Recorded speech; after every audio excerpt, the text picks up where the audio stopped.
بسم اللہ الرحمن الرحیم۔ رب زدنی علما، اے میرے رب میرے علم میں اضافہ فرما۔ السلام علیکم اسٹوڈنٹس، آج سے ہم اردو زبان کے قواعد کا سلسلہ شروع کر رہے ہیں جو ابتدائی کلاسز کے لیے مفید ہے۔ آئیے ہم آج کا سبق شروع کرتے ہیں۔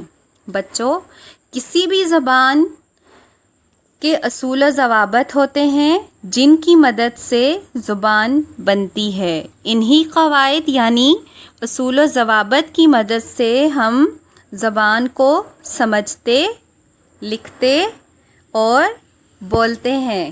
بچوں، زبان کو اچھی طرح سے سیکھنے کے لیے اس کے بنیادی قواعد یعنی بنیادی اصول و ضوابط کو سمجھنا، سیکھنا بہت ضروری ہوتا ہے، اور انہی قواعد کی بدولت ہم زبان کو اچھے طریقے سے سمجھ، بول اور لکھ سکتے ہیں۔ بچوں، دیکھیے قواعد کے معنی کیا ہیں۔ قواعد عربی زبان کا لفظ ہے اور قاعدے کی جمع ہے۔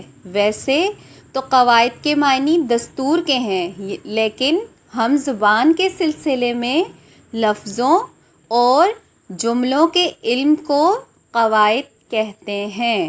ہم زبان کے سلسلے میں لفظوں اور جملوں کے علم کو قواعد کہتے ہیں۔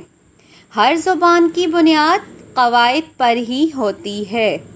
قواعد کو سیکھنا، سمجھنا اور جاننا سب کے لیے لازم اور ضروری ہے۔ بچوں، ہم اس وقت ہی صحیح طریقے سے اپنی زبان لکھ اور بول سکتے ہیں جب ہمیں اس کے بنیادی قواعد یعنی بنیادی اصول و ضوابط کے بارے میں معلوم ہو اور اسے ہم سمجھ رہے ہوں۔ بچوں، دیکھیے لفظ، سب سے پہلے ہمیں یہ جاننا ضروری ہے کہ حرف کیا ہوتا ہے۔ حرف کو انگلش میں ورڈ کہتے ہیں۔ دیکھیے، ہمارے منہ سے نکلنے والی مختلف آوازیں حرف کہلاتی ہیں، اور حروف کی منظم صورت کو ہم حروف تہجی کہتے ہیں۔ بچوں، ہمارے منہ سے جو آوازیں نکلتی ہیں وہ حرف کہلاتی ہیں، اور حروف کی منظم صورت کو ہم حروف تہجی کا نام دیتے ہیں۔ بچوں، ہر زبان کے بنیادی حروف ہوتے ہیں، اور اردو زبان کے یہ بنیادی حروف حروف تہجی کہلاتے ہیں۔ کیا کہلاتے ہیں؟ حروف تہجی۔ حروف تہجی کی تعداد 52 ہے۔ 52 مطلب 52۔ حروف تہجی کی تعداد 52 ہے۔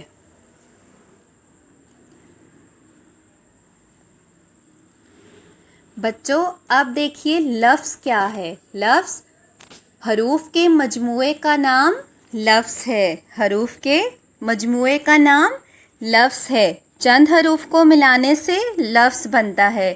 مثال کے طور پر دیکھیے، الف، ہ، میم، دال۔ کیا ہے یہ؟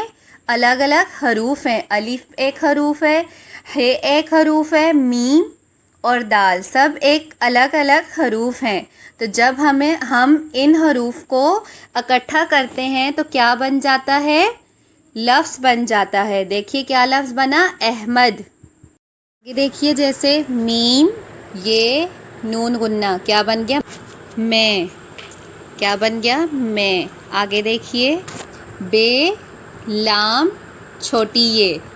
جب ہم ان حروف کو اکٹھا کریں گے تو کیا لفظ بن جائے گا؟ بلی۔ آگے دیکھیے حروف کی اقسام۔ حرف کی 2 اقسام ہیں۔ نمبر 1 کلمہ، نمبر 2 مہمل۔ کلمہ ایسا لفظ جس کے کوئی معنی ہو کلمہ کہلاتا ہے۔ ایسا لفظ جس کے کوئی معنی ہو کلمہ کہلاتا ہے، جیسے کھانا، شور۔ مہمل ایسا لفظ جس کے کوئی معنی نہ ہو مہمل کہلاتا ہے۔ ایسا لفظ جس کے کوئی معنی نہ ہو مہمل کہلاتا ہے، جیسے ٹال مٹول کھانا وانا. اب دیکھیے الفاظ کیا ہیں. ٹال مٹول، اس میں ٹال کلمہ ہے اور مٹول محمل ہے. کھانا وانا، اس میں کھانا کلمہ ہے اور وانا محمل ہے، کیونکہ مٹول اور وانا کے کوئی معنی نہیں ہے تو کیا کہلائے گا؟ محمل. بچوں آج اتنا ہی، پھر ملیں گے آپ سے نئی ویڈیو میں نئے ٹاپک کے ساتھ. اپنا خیال رکھیے گا. اللہ حافظ. فی امان اللہ.